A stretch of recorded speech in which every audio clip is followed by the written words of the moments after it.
not, and those online. The university is organized into colleges. So when we use the word college, depending on where you come from, it means differently.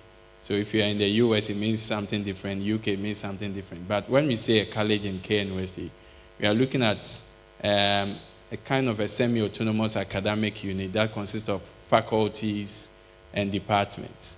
So we have 6 colleges, and the department belongs to the College of Engineering. Within the College of Engineering, we have 3 faculties. And we belong to the Faculty of Electrical and Computing Engineering. And that has always been the configuration everywhere you go in the world. Because of IEEE, our faculty will always be organized around ECE, that is Electrical and Computing Engineering. But within the faculty, we have Telecommunication Engineering, Electrical and Electronic Engineering, and our department. So there's a difference between departments and programs. Now, when it comes to programs, we run biomedical engineering, computer engineering, we run postgraduate programs in computer engineering, and soon we'll be doing a postgraduate program in data engineering and AI. Actually, we've gotten funding for that. And so our industry partners should also be looking at how to deal with that, sponsoring us to do higher learning. Now, our areas of focus. So some of you, I'm sure when we finish, you ask me, why is biomedical engineering within computer engineering? If you don't ask that question, then this is a question I get all the time. But if you ask, then we'll answer. So our areas of focus, we, as a department, because of our strategic mandate within the university, and we all know that KNUST was built for a particular purpose, to drive the technological advancement of this country and actually of Africa. So the focus of KNUST is that if you want a technical solution, which is premium, and you want to find it anywhere, this should be the first place to find that. If you can't find it here, then probably the solution does not exist. And this, we are not saying this out of pride, but that is our focus. All the other things we do lead to feed into that. Okay? And so that is what drives what we do as a department. So in our areas of focus, we have intelligent energy systems, we have multifunctional integrated circuits and systems, we have distributed networks and security, we have robotics and embedded systems for critical applications. I can explain these things later on. Then we have bioinstrumentation and healthcare technologies, biomaterials and tissue engineering. And we have enterprise solutions and so on and so forth. So these are main areas. Now, everything we do, goes to support these areas. Now, as a department, because of our critical role we play, we have a lot of partners that we work with. And that is what we're going to talk about, built by the process. So I wouldn't mention them, we know them, and most of them are here in this room. Now, in terms of some quick info, we have an academic staff strength of 15. Of course, our ranking within the faculty is 1. I don't want to say this because it causes trouble, but it's a fact. We are number 1 within the faculty. I'll keep saying this. And you are not clapping. I'm sure if my dean were to be here, well, he will be happy but not be happy because he comes from electrical engineering, which gave birth to all of us, including Franklin. But fortunately or unfortunately, we are number 1. I'm hoping the next ranking will maintain our position. Yes, our enrollment is over 900 students. So that's huge. And that we are doing over 1,000 now. So what do we stand for? So this is where I begin quickly. So we stand for innovation, we stand for integrity, we stand for excellence, professionalism. 4 things. So everything we do goes to feed into that. So yesterday, you may have noticed that we started late a little bit. And word has gone around that we have taken some interesting decisions because of what we stand for. Okay? Because if you tell somebody, I'm meeting you at 2 o'clock, the person should come to meet you there, not the other way around. You going to meet the person. So everything we do goes to feed into this. So what it means is that when it comes to assessments, teaching, and everything we do, that drives that. So we are going to talk about the process. So what we want to see in the products that we want to create, we don't want to see, well, we wish to see somebody who can be the best programmer, everything. But what we really want to see is that, one, somebody who is innovative, somebody who celebrates excellence, somebody who stands for integrity, professionalism. The other attributes like resilience, somebody who does not break down easily. So we'll begin to talk about what we do here. So because of this, in the departments, when it comes to assignments and things, we don't use phrases like we beg. And the students will tell you, so when the deadline is 2 o'clock Wednesday, say we beg does not come in. Why? Because we are deliberate. If a client wants something delivered on Friday, 2 p.m., you will not go and say, I beg you, I can't. You lose the opportunity. So we are deliberate with the assignments and things that we give. If it's 2 o'clock, when you say something, we don't change our minds. So people are trained to deal with difficult customers. So if you meet a Father Christmas as your customer, then you are okay. Okay? The other thing is that because of integrity issues, and soon we will talk, most of our students say, well, we are too difficult. But in fact, the last time I was checking my teaching rating, I was a bit sad, but I now understand. I saw the rating, very good, very good, very good. And I look at comments. I wish I could project that. Someone wrote, oh, he wants us to think outside the box. He teaches as if we are not in Ghana. Then he or she wrote, we won't think outside the box, Bia. I would have projected it. The first time I saw it, I was disappointed that after all that I do, these people still don't appreciate. And the person rated you very good, but wrote, we won't think outside the box, Bia. Because the kinds of processes you go through, the load of assignments and things, we are not interested per se in the correct answers you are giving. We are okay with that, but we are interested in the process you go through to give us what? The correct answer. So if you find out that you've cheated, 0. No begging. Okay, so people will say we are difficult. We don't allow for negotiations. Because if a client realizes that you've stolen his ideas or whatever, you have a lot of court cases. Okay? So for us, when it comes to that, we don't. And then innovation. Assessments. So most of you know that when we do group presentations and all that, when it comes to assessment, we do quality-based assessment. So when somebody comes and he gets 8 out of 10 during the presentation, we all do peer review.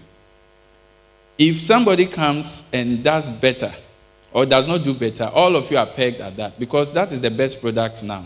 So if somebody comes and does better than you, it means that you are marked relative to the person. So those are the things that we do when it comes to assessment.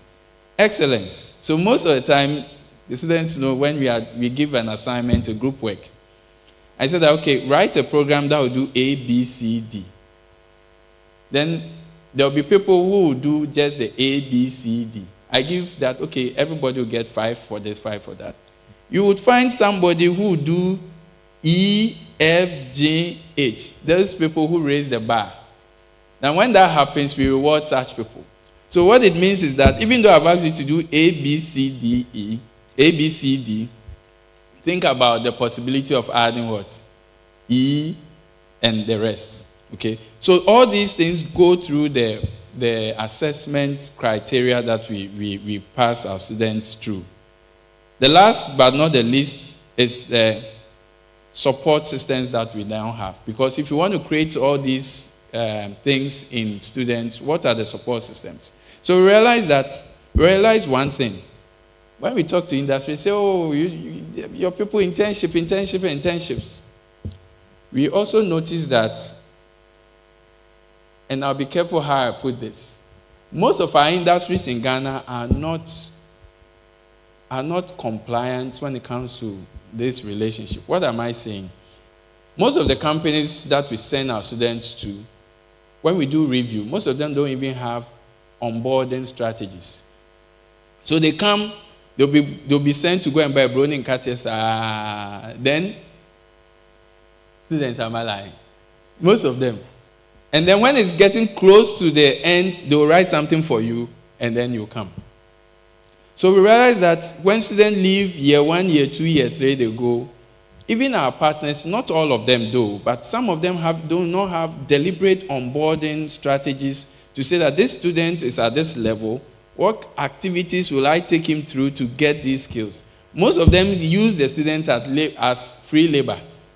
Okay, most of the companies see them as free labor. So when they go and they ask, can you do this? No. Can you do this? No. Then you are not useful to us. We won't work with you. Forgetting that we are building a product together.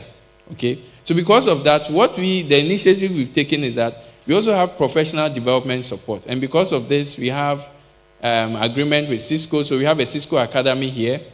We have AWS Educate Program. We have Oracle Academy. We have Huawei Academy here. So what we do is that whilst we teach, so for instance, when I pick distributed systems, you use AWS to teach that, or Oracle Cloud to teach that.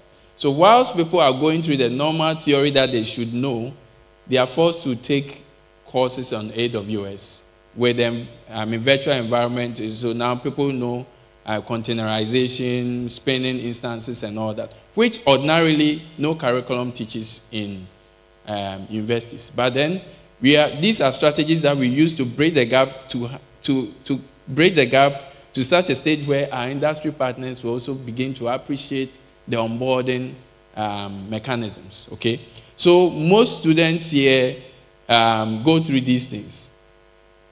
Then we also realize that most companies have good hearts. You really want to work with your students, but we don't have spaces. So what now we are doing is that some students do internships right here with industry. So maybe Franklin will say, I would love to take about 50 of your students. But the reality is that my office space can take 15. So what do? We can do remote. But when they do remote too, the reality is that the guy will sleep and then wake up. When you are doing a Zoom meeting, he's on, and then say, yes, sir. Do some emojis for you to think that he's there. We know these tricks. So now what we do is that our labs are open during the long vacations with necessary permissions and all that. So some of our industry partners, through our staff, we work together to do internship with problems and all that. So that is solving that particular problem. Last but not the least is the motivation part. So most of us here in industry have been alumni before, and one of our #1 problems was final year projects. Some of us will move all the way to the defense room only to be told that you go there and say, Franklin is my supervisor. And then Franklin will look at your face and say, like the judgment day, I do not know you. And most students were struggling because they come in, they move around, lecturers say, I want to build a ship. I want to go to the moon. The lecturer say, well, I don't think it's a good idea. So they move round, spend about half of the semester. And it's getting to the end of the semester, people start panicking. So what happens? They do some below standard works. All right? So how did we solve this? So now what we have is that we have two things. Peer mentorship, and that is what the ACEs and the student leaders do. So I think last 2 weeks or last week, they did Code Fest. They stayed overnight. They did all their own things. They were doing whatever. We believe that when students talk amongst themselves, they know how to do that. But the new thing that we are doing is that right from year 1, everybody knows who their potential supervisor is. How?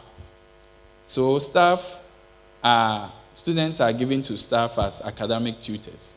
Now, as an academic tutor, you are responsible for the professional academic development of the students. So what you do is that you report on each one of them. So I give you 15 students. When it's department board, Franklin is not doing well. I'm not saying you're not doing well. You're not the only Franklin, though. Why is he not doing well? I don't know. Then why don't you know? Because he's not been coming to me. Why is not coming? Or he's having financial challenge. So we are able to pick these issues quicker.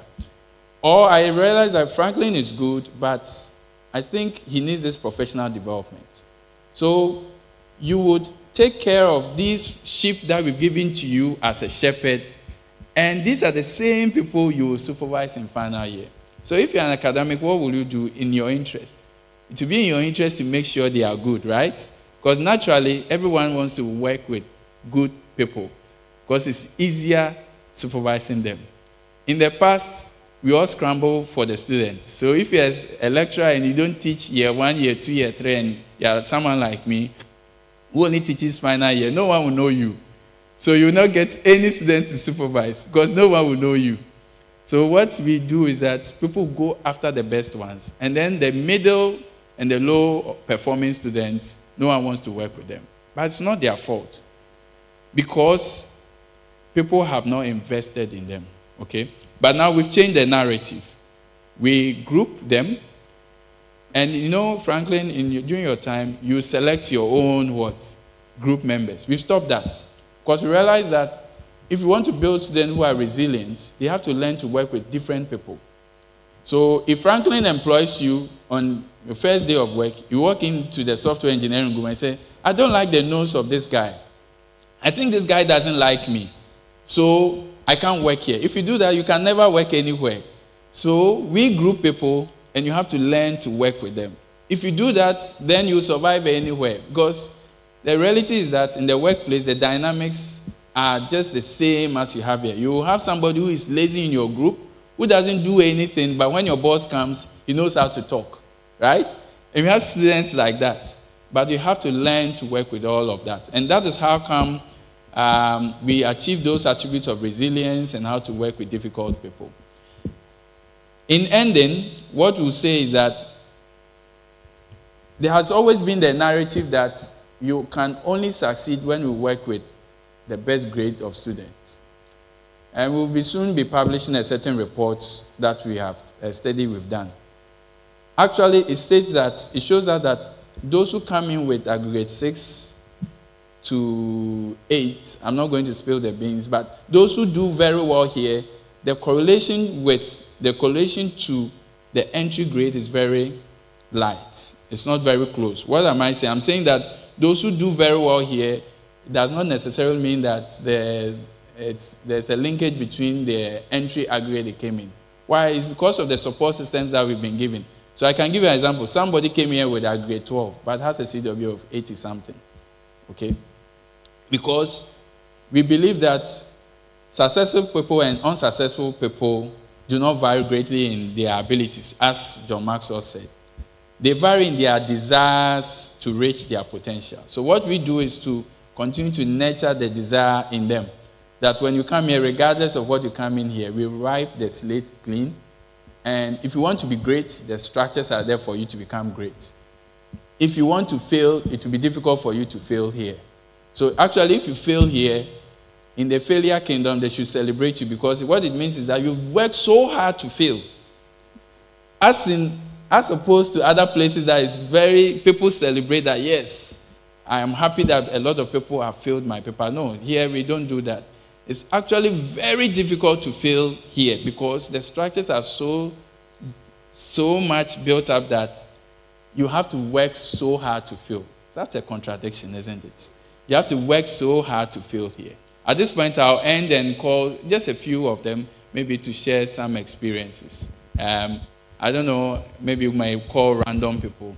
And next time, we would have done a blind, comments. But now we want people to be brave and just tell us something. Yeah, so you can call a few people. Okay, so I would like about 3 to 4 people to come and share so far, and then we'll take it from there. So can I please have some volunteers?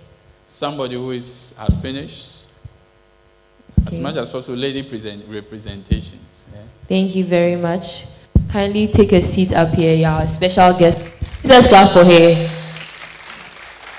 I see Clinton coming as well. Let's clap for him as well.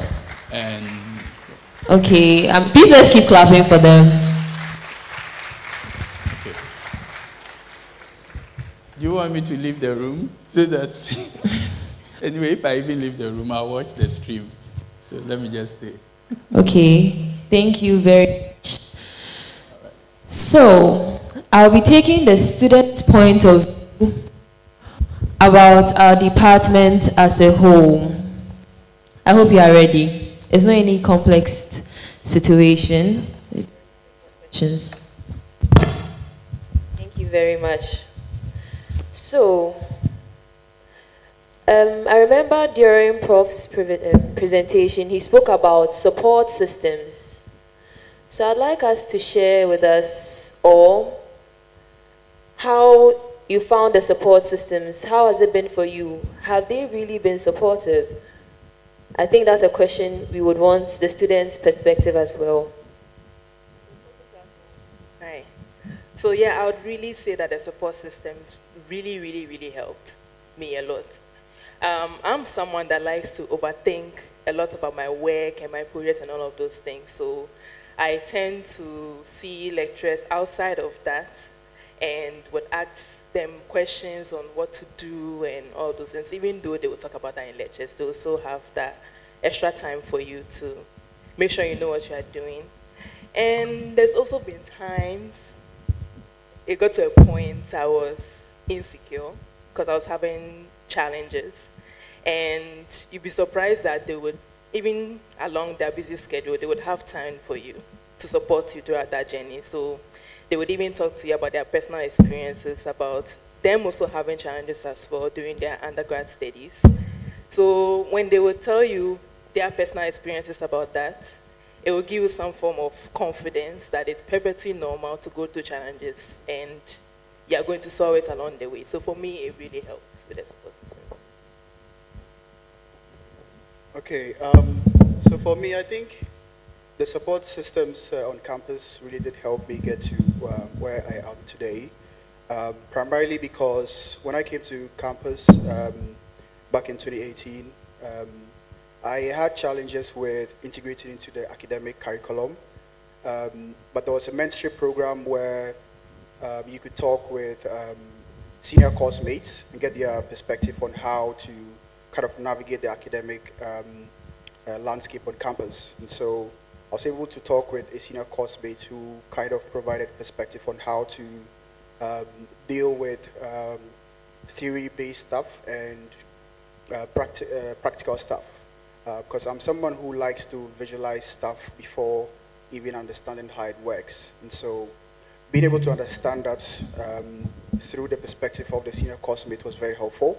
And I was able to get in touch with lecturers as well who had extensive experience in some of the industries that I took keen interest in. And so I think sitting here today, calling myself, you know, an AI person, that support system did play a role in building my current experiences.